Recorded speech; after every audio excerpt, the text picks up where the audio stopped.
Good morning student. आज हम वर्ण विचार पढ़ेंगे।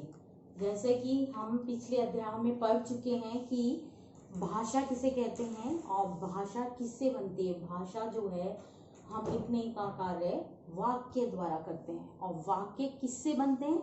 वाक्य जो है शब्द से बनते हैं। तो आज हम जानेंगे और शब्द जो है वर्णों से बनते हैं। तो हम वर्ण विचार वर्णों के बारे में जानेंगे। वर्ण क्या होते हैं और वो कितने प्रकार के होते हैं और कैसे लिखे जाते हैं और उनका उच्चारण कैसे किया जाता है। तो भाषा की सबसे छोटी इकाई जो ध्वनि है, जो भी हम मुख से बोलते हैं, कहीं से भी कुछ भी आवाज आती है, चाहे पशु पक्षियों की आवाज हो, चाहे मनुष्य की आवाज हो, चाहे मेरी आवाज हो, चाहे एक बच्चे का रोना हो, एक ध्वनि कहलाती है। और ध्वनि आवाज यानी कि और उसको लिखने की क्रिया यानी कि वर्णों से शुरू होती है। जब भी कोई भाषा होती है, कोई भी भाषा होती है, उस भाषा में वाक्य होते हैं और वाक्य किससे बनते हैं? शब्दों से। और शब्द किससे बनते हैं? वर्णों से। ये हम पिछले अध्याय में पढ़ चुके हैं। तो इस अध्याय में जो हम पढ़ने जा रहे हैं वो है वर्ण, वर्णों के प्रकार, वर्णों के बारे में जानकारी। जैसे हमने एक शब्द लिया पाठशाला। पाठशाला पा जमा ठ जमा श और जमा ला से बना है। यानी कि हम इसके टुकड़े करें और वर्णों में विभाजित करें तो ऐसे बोलेंगे इसको प जमा आ जमा ठ जमा अ, क्योंकि ठ में किसका साउंड आ रहा है, किसका उच्चारण आ रहा है? अ का। तो जमा अ जमा श और जमा आ और जमा ल और जमा आ, यानी कि पाठशाला। यानी कि हर एक उच्चारण में, हर एक साउंड ध्वनि में अ का आ रहा है पाठशाला में। अ और आ ठ के साउंड में यानी ठ की जो ध्वनि है उसमें भी आ का साउंड आ रहा है। तो हम हलंत लगाते हुए ये जो है पाठ इसका विच्छेद करेंगे, ध्वनियों का विच्छेद करेंगे, जो कि है पाठशाला।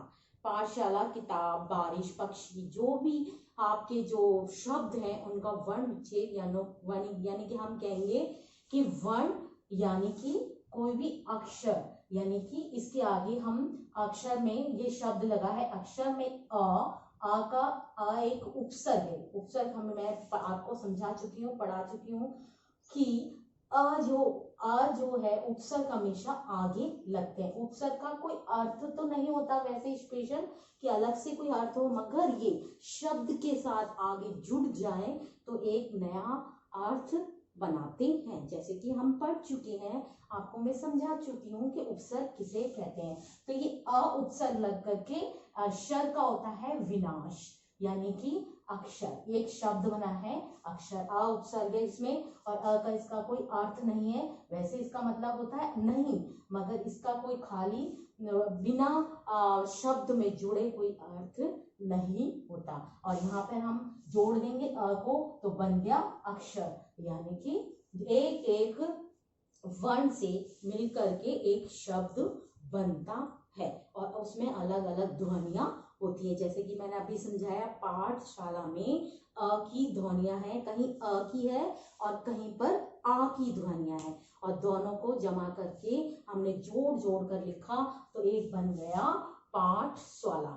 वर्ण विचार में हम सिर्फ स्वर के बारे में जानेंगे इस अध्याय में, व्यंजन हम नेक्स्ट वीडियो में जानेंगे। तो सबसे पहले हम स्वर के बारे में बात करेंगे। वर्णमाला के दो भेद होते हैं, दो भागों में बांटा है हमने वर्ण को।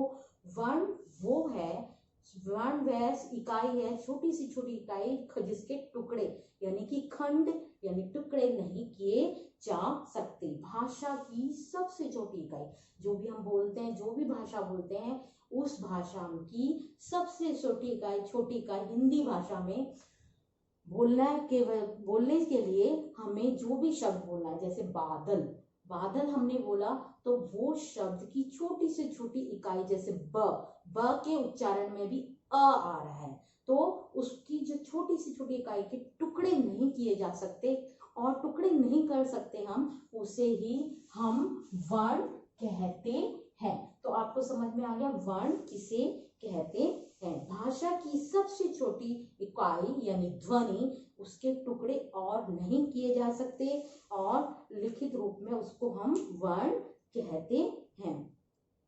अब है वर्णमाला। वर्णमाला, वर्णमाला जैसे कि आप हिंदी में आप शुरू से ही जब आपने नर्सरी क्लास में एडमिशन लिया था केजी में, तो आपने ये देखा होगा केजी में, हायर केजी लोअर केजी में पढ़ा है आपने, फर्स्ट क्लास में भी पढ़ा है और पढ़ते आ रहे हैं अब तक।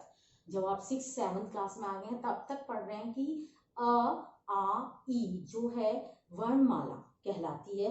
वर्णमाला किसे कहते हैं? माला मतलब एक एक मोती को पिरो करके जब हम धागे में बांधते हैं और पिरोते हैं तो एक माला, सुंदर माला बनके तैयार होती है, यानी कि क्रमबद्ध नियम से एक के बाद एक। इसी तरह से वर्णमाला यानी कि वर्ण मैं समझा चुकी हूँ वर्ण किसे कहते हैं।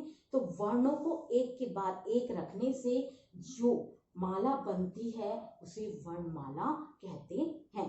वर्ण यानी कि वर्णों का एकत्रित समूह और एक क्रमबद्ध रूप और व्यवस्थित रूप, व्यवस्थित मतलब तरीके से रखा हुआ एक के बाद एक। जैसे कि एक माला में हम मोती पिरोते हैं एक के बाद एक, उसी तरह से हमें वर्णमाला में भी अ के बाद आ आएगा, छोटी ई के बाद बड़ी ई आएगी। इस तरीके से हमें उस व्यवस्थित क्रम में रखना होता है, तो उसे हम वर्णमाला कहते हैं। तो वर्णमाला आपको समझ में आया, क्रमबद्ध और व्यवस्थित समूह वर्णों का, तो उसे वर्णमाला कहते हैं। अब वर्णमाला में हम सबसे पहले हम स्वर को जानेंगे कि स्वर क्या है। स्वर जो है, देखिए आप वर्णमाला के हम दो भागों में बांट सकते हैं हम वर्णमाला को, स्वर और व्यंजन। और स्वर को हम व्यंजन मैंने कहा नेक्स्ट वीडियो में करेंगे हम। तो स्वर को हम ह्रस्व स्वर, दीर्घ स्वर और प्लुत स्वर में भागों में, 3 भागों में बांटा गया है स्वर को। अब स्वर 3 भागों में बांटने के लिए अब स्वर को जिन वर्णों के उच्चारण में किसी भी अन्य वर्ण की सहायता नहीं लेनी पड़ती उसे हम स्वर कहते हैं। अन्य वर्ण जो भी कोई वर्ण है, हमको जितने भी वर्ण है हमारे वर्ण में स्वर है। स्वर कितने होते हैं? 11 स्वर 11 होते हैं। इस स्वर में किसी और वर्ण को बोलने में हमें सहायता नहीं लेनी है, वर्णों की सहायता नहीं लेनी है, ये अपने आप में स्वतंत्र होते हैं। ये 11 स्वर जो होते हैं अपने आप में स्वतंत्र होते हैं। इनको उच्चारण करने में, इनकी ध्वनियां निकालने में, इनको बोलने में हमें किसी और वर्ण की आवश्यकता नहीं है, तो उसे हम स्वर कहते हैं। तो अब हम स्वर के बारे में जानेंगे। स्वर के को भी हमने 3 भेद होते हैं, स्वरों के 3 भागों में बांटा है। वो कौन कौन से हैं? सबसे पहला है ह्रस्व स्वर। ह्रस्व स्वर में ये 1 2 3 4 वर्ण आते हैं, जैसे अ से अनार, ई से इमली, उ से उल्लू और ये री से ऋषि। तो इसको री, इसकी मात्रा जो होती है, री की मात्रा ऐसे लगाई जाती है जो आप लगाते हैं मात्रा। तो इसमें ये कौन कितने हैं? 1 2 3 4, इसमें 4 वर्णों को रखा गया है। ह्रस्व स्वर में 4 वर्णों को रखा गया है और इनका उच्चारण यानी ध्वनि जब हमारे मुख से निकलती है तो बहुत ही कम समय में निकल जाती है। जैसे कि बोलते हैं हम अ ई उ री, यानी कि बहुत कम ही समय लगता है हमारी जीभ को बोलने में, हमारे मुख से बाहर निकलने में, तो ये इसको ह्रस्व स्वर कहते हैं। इनकी संख्या 4 होती है। अब है दीर्घ। दीर्घ स्वर का अर्थ, दीर्घ का अर्थ होता है बड़ा, यानी कि काफी समय लगेगा इसको बोलने में, बड़ा लंबा समय लगेगा, इसलिए दीर्घ स्वर कहलाते हैं। ये कितने होते हैं? 1 2 3 4 5 6 7, तो 7 स्वर होते हैं ये। इसमें 7 होते हैं। इन स्वरों के उच्चारण करते समय 2 गुना यानी कि ज्यादा लंबा समय लगता है। इनसे ह्रस्व स्वर से 2 गुना ज्यादा समय लगता है। उन्हें हम दीर्घ स्वर बोलते हैं। ये संख्या में कितने होते हैं? ये संख्या में 7 होते हैं और ये संख्या में 4 होते हैं। तो हमने देखा कि ये संख्या में 4 है और ये 7 है, तो कुल मिलाकर के हो गए 11। यानी कि हर्ष दीर्घ स्वर्ग वे स्वर कहलाते हैं जिनका उच्चारण यानी मुख से बोलते वक्त इनका उच्चारण करते समय 2 गुना यानी डबल समय लगता है हर्ष से ज्यादा। तो इसको कैसे पढ़ेंगे, इसका उच्चारण कैसे करेंगे, आ ई उ ए ओ। तो ये इस तरह से हमने देखा इसको ओ से औरत, और ये जो है हमने नर्सरी क्लास में या छोटी कक्षाओं में सीखा है कि आ से आम, यानी लंबा समय लग रहा है, इसको 2 गुना ज्यादा समय लग रहा है, इसको हम बोलते हैं दीर्घ स्वर, और दीर्घ स्वर का अर्थ होता है बड़ा।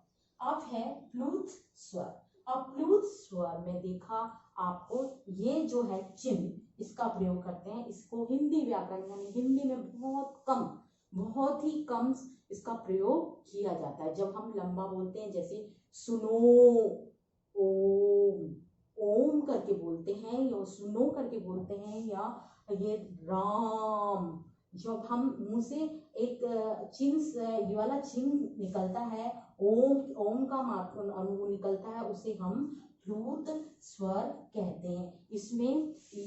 इसमें जो इन स्वरों को बोलते हैं, इनका उच्चारण करते समय 3 गुना ज्यादा समय लगता है। यानी कि हमारे मुख से जब इसका उच्चारण करेंगे हम ओम, तो इसका उच्चारण करते समय तो हर्ष स्वर और दीर्घ स्वर से ज्यादा समय लग जाता है, इसलिए। उसके बाद है अयोगवा। अयोगवा में और अह मतलब ह का उच्चारण उसमें हो रहा है, और इसमें अंग का उच्चारण हो रहा है। अयोग वा पढ़ेंगे हम। तो अयोग वा आपने देखा होगा कि क्या होता है कि इसमें अंग की बिंदु लगता है, इसको अनुस्वार भी कहते हैं, अनुस्वार कहते हैं इसको, और ये इसमें अयोगवा में प्रयोग किया जाता है। और विसर्ग में ह का साउंड आता है, यानी ह का उच्चारण करते हैं। जैसे कि कभी कभी हमारी हिंदी भाषा में शब्द आ जाते हैं अतः, यानी कि इस तरह से लिखा जाता है अतः, यानी कि अतः, तो हम विसर्ग लगा के इसको ह का उच्चारण करते हैं, अतः लगा दिया हमने, तो ये विसर्ग भी लगाया, इसको कहते हैं विसर्ग, और इसका उच्चारण करते हैं। तो इस प्रकार से हमने देखा कि आज के वीडियो में हमने वर्ण विचार, वर्णों के बारे में जाना, वर्ण कितने होते हैं और वर्णों के कितने भेद होते हैं, और इनका उच्चारण मुख से कैसे किया जाता है, वर्ण कितने प्रकार के होते हैं, और वर्णमाला किसे कहते हैं, और वर्णों में अ ई उ कितने हो, ये दीर्घ स्वर में कितने होते हैं, ह्रस्व स्वर में कितने होते हैं, और प्लुत स्वर में कितने भागों में बांटा गया है, और उसका उच्चारण हम मुख से कैसे करते हैं। अयोग वह किसे कहते हैं, अनुस्वार किसे कहते हैं, अनुस्वार मतलब ये बिंदु लगता है अंग का, और इसमें विसर्ग लगता है, इस 2 बिंदुओं को हम विसर्ग कहते हैं, और जो कि ह का उच्चारण करते हैं, ह का साउंड करते हैं। हम लिखते तो नहीं है ह, मगर उच्चारण उसका विसर्ग का करते हैं। जैसे कि अतः मैंने लिखा, तो अतः में कभी कभी ये हमारे हिंदी भाषा में शब्द आ जाता है, तो त में हमने 2 बिंदु लगाए, इसको कहते हैं विसर्ग, और इसको बोलते वक्त कैसे बोलेंगे, अतः, यानी कि ह का साउंड हमारे मुख से बाहर निकल रहा है। तो इसी प्रकार से आपने वर्ण सीखा। आज का इतना ही, नेक्स्ट वीडियो में हम व्यंजन सीखेंगे। Thank you.